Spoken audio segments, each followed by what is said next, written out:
Welcome everyone to the Community IT Innovators Voices series. My name is Carolyn Woodard and I am the Outreach Director at Community IT. And today I'm really excited to talk to Vince Grady, who is our new Chief Financial Officer, CFO.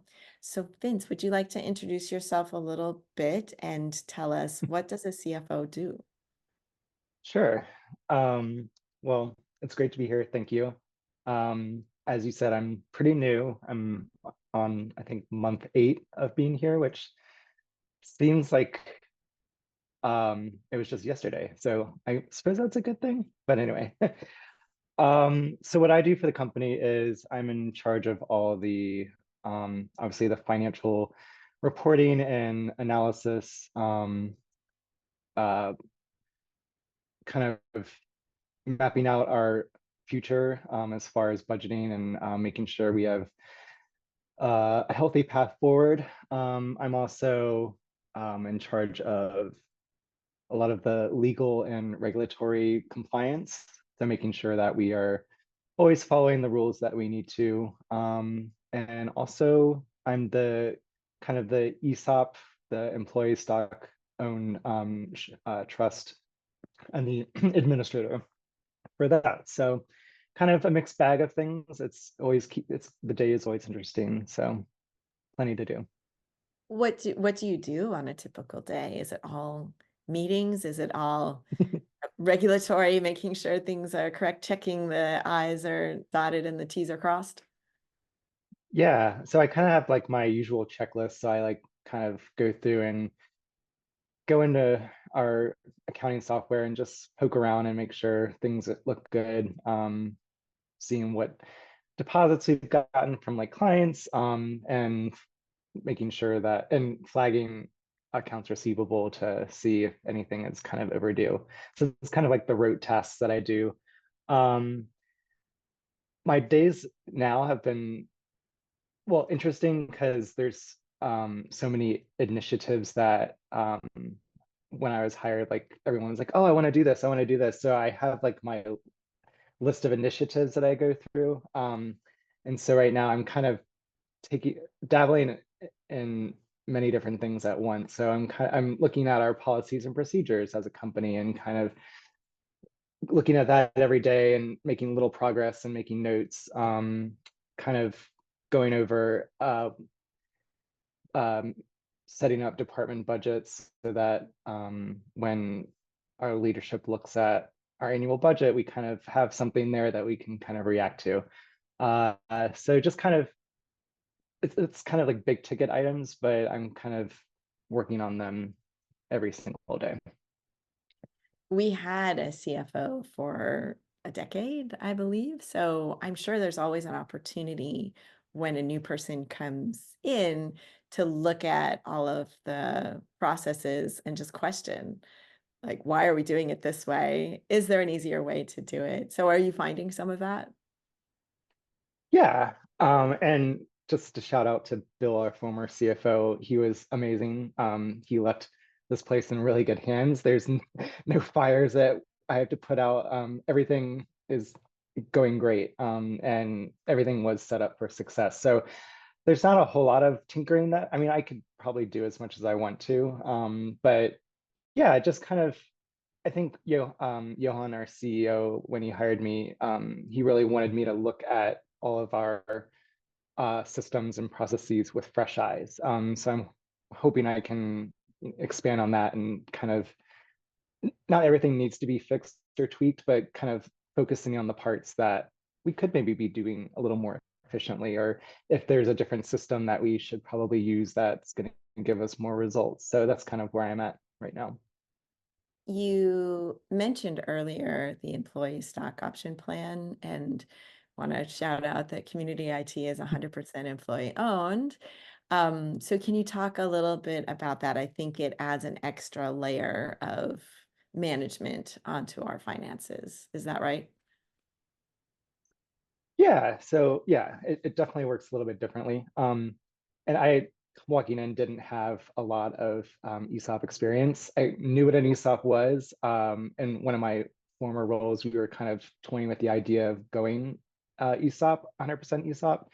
So I kind of knew how to get things started. But actually managing it is a whole different thing for me. And thankfully, again, shout out to Bill, our former CFO, um, was kind of like a wizard when it came to ESOP, and he has been mentoring me and giving me a lot of great information. The great thing about the ESOP world is it's fairly small, and there's lots of conferences and webinars. And so I've picked up so much information that way. But speaking to the actual ESOP, it does have administration piece to it. Of course, there's regulations and laws that we have to kind of follow. But we have a great team. We have a trustee, outside trustee, Paul Horn, who's been fantastic. So he's kind of like the overseer of our ESOP plan.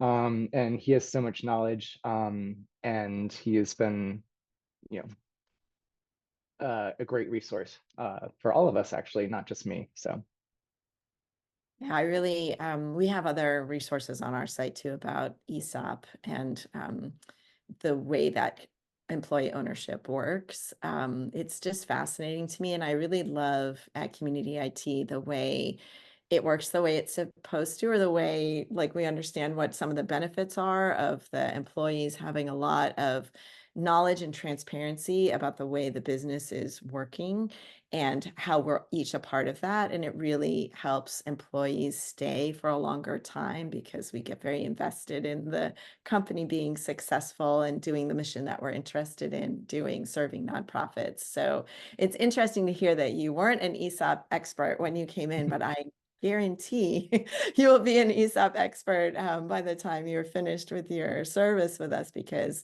it is very complex, but just has so many benefits. to your point, just talking about it as in like a cultural way, um, it really is cool how like seeing how being an ESOP affects the culture of our company. And I can see firsthand that it has such a positive impact on our, our employees, and everyone feels like so connected and has like pride and ownership in their work and our mission because they have a say in it ultimately.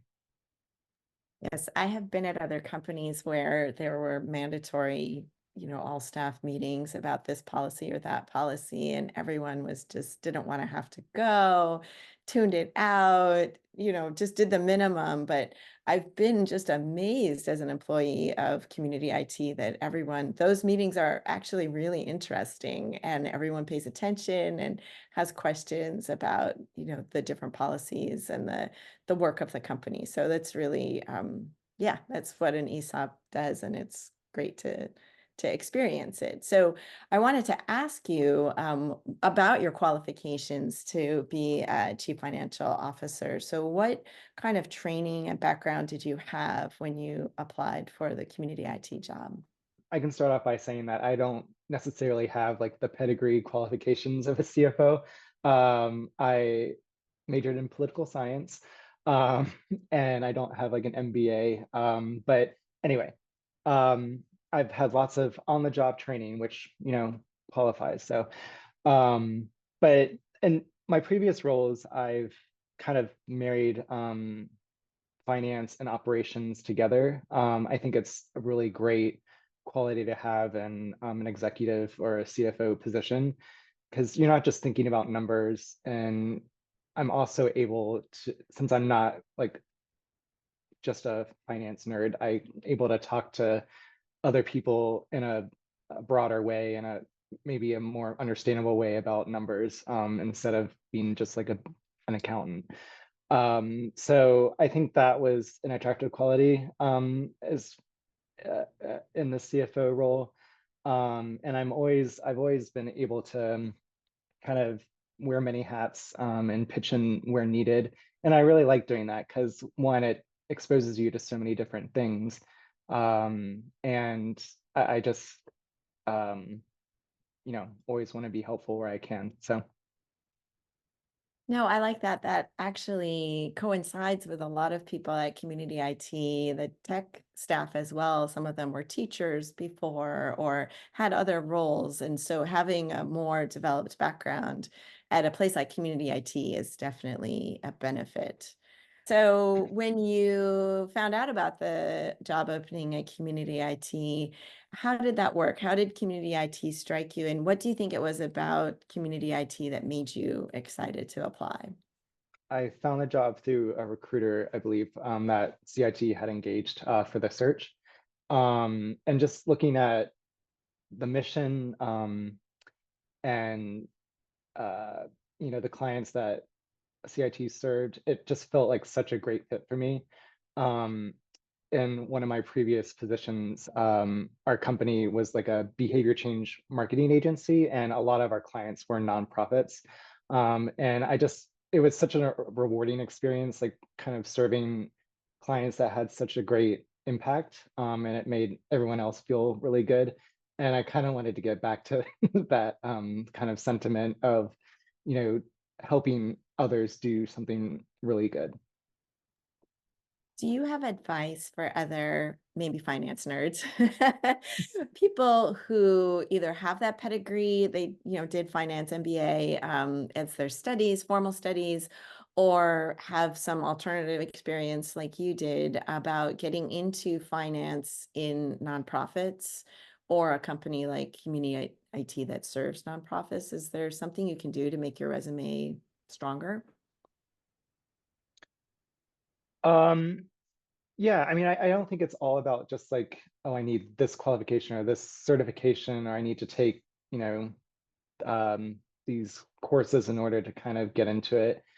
I think just getting exposed to so many different things, being open-minded about, what you wanted to do. Obviously, when I graduated college, I myself wasn't like, oh, I'm going to be a CFO one day. That wasn't, I was going to be a lawyer, which thankfully that didn't happen. So I just think being open-minded, and not taking it too seriously. I mean, I think especially like working in the nonprofit kind of sector, um, you don't have to, it's not like a cutthroat environment where you're all trying to get to the next thing or trying to, you know, rise up. Um, I think it's more of a collective, collaborative space. And I think the people and the qualifications that you have should reflect that as well. So maybe working on some of those people skills and soft skills is important. Yeah, I think you hit it on the head. I think soft skills and people skills are definitely go hand in hand, and working in, the nonprofit space. Sounds like you also had mentors, like you have a mentor now or a couple mentors in the ESOP space and our former CFO. Do you have any advice on how to look for those people who can help you figure out what you want to do, figure out what qualifications you need to attain, or where to look, maybe if you're making a career change? Do you have advice about that? It doesn't have to be like your superior or anybody. It could be anybody who can qualify as a mentor, just whoever kind of really makes you feel safe and heard. Um, I've been fortunate enough to have a few um, bosses that, kind of fit that mold. And in a way that worked for me. So if if you're somebody that needs like um, more attention and more kind of guidance, then I think you should definitely search for somebody and a mentor that's going to fit that. If you want somebody who's going to be a little more hands off, but kind of in the background, I think, which has been kind of what I've been seeking for. I think that that's definitely somebody that you should reach out to and, you know, get to know and see if they want to guide you. Sounds like more of those developing those people skills and soft skills of figuring out your leadership style and communication style and finding someone who has a compatible style to that that's interested in mentoring you. So I think that's good advice. A lot of times advice on finding mentors is go to meetups or go, interview people at your company where you're working. And especially if it's you want to change your field or change your job, that can be a barrier to finding a mentor who's going to help you with that. So I think just keeping your options open. And when you meet someone that you connect with, even if they're not in your field at all, if they have some of those skills that you want to learn, you can have coffee with them. Definitely. Yeah, I think knowing yourself and knowing what you need is super important in that and finding that. Yeah, So that actually is a good segue into asking you about community IT, because I feel like our internal culture really encourages both we hire people like that who know who they are and what they want to do and are interested in learning more skills, different school skills, doing what needs to be done. So when you think about how you talk about community IT to other people as a relatively new employee, what is your elevator pitch or your cocktail party explanation of what you do? What does community IT do? yeah. So I mean, I could start out with the we are a managed services provider that services nonprofit clients, which I mean that is what we do. But I've been finding myself talking more and more about the culture and the people. For example, I feel like our even though we're a company that's pretty much 100% remote, so we're not all in the same space all the time, but it still feels like such a community. And I think our leadership um, has really tried to make the culture like a community. And we do things like just different meetings and sessions throughout the months and years. I think those things are really helpful and important to kind of maintaining such a close-knit group of people, especially since we're spread all around the country. For an example, um, we just did our charity golf round for our client Rosemont Center, and just four people coming together, a lot of three of us not very good golfers at all, and one person who was fairly good. There was no like one-upmanship or sportsmanship. Like if somebody made a really good putt or a really good drive, or their ball went into the woods and you never saw it again, we all just congratulated each other and high-fived, and it was just such a wonderful experience. And I think that really encapsulates what CIT is, and it's awesome and it's refreshing. I was gonna ask you about golf and you beat me to it. I have seen the photos and the video and it looks like you guys had a blast and the weather was perfect and it was so wonderful to help one of our clients, Rosemount Center, with their fundraiser and have a good time doing it. And I think you're right, that really describes what community IT internal culture is all about. So thank you very much for joining me, Vince. I really appreciate you taking the time to tell us about your job and community IT and just thank you. Yeah, I appreciate this. So thanks for listening.